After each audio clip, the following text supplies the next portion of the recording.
tu falou, Sandra, sobre a importância, né, desse cuidado, a diferenciação que se tem dessa neuroplasticidade.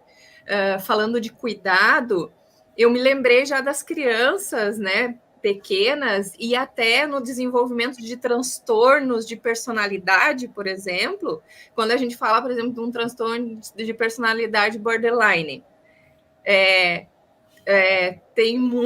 Está muito afetado justamente essa neuroplasticidade, não é, doutora?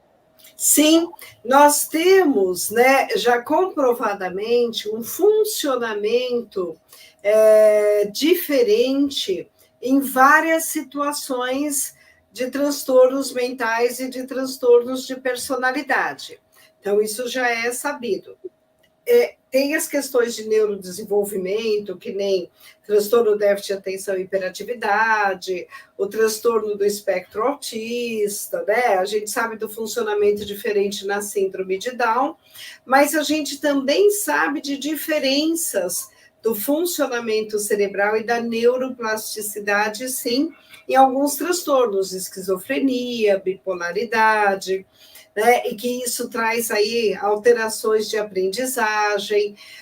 Em relação à questão de borderline, a gente vê estruturas cerebrais já com funcionamento, né, diferente, principalmente a amígdala, né, que é uma região bem lá no fundo do cérebro. Eu tenho um cérebrozinho pequenininho, mas bem lá no fundo, né?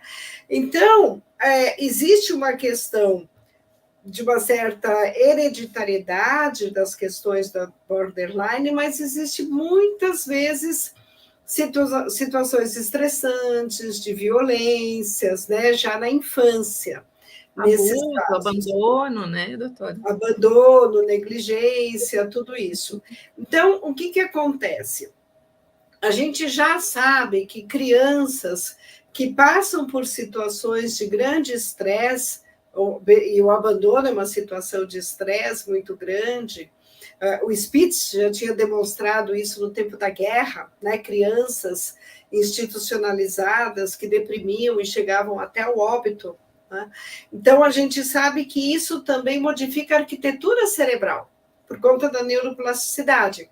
Então, são crianças que têm ali, né, a região do hipocampo, corpos mamilares, amígdalas, muito ligadas ao sistema límbico, que é a área ali, né, responsável por muita da modulação das nossas emoções, que elas são, inclusive, diminuídas. Então, você tem uma diminuição, às vezes, da capacidade de aprendizado. Na situação borderline, a gente tem uma dificuldade de regulação das emoções. Então, é tudo muito extremado. Do mesmo jeito que ela tem uma vivência emocional muito forte, ela demora mais ainda para se autorregular.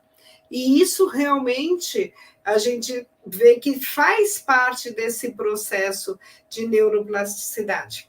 E a grande maravilha que a gente pode dizer é que, sendo o nosso cérebro plástico, os tratamentos podem minimizar todos esses efeitos.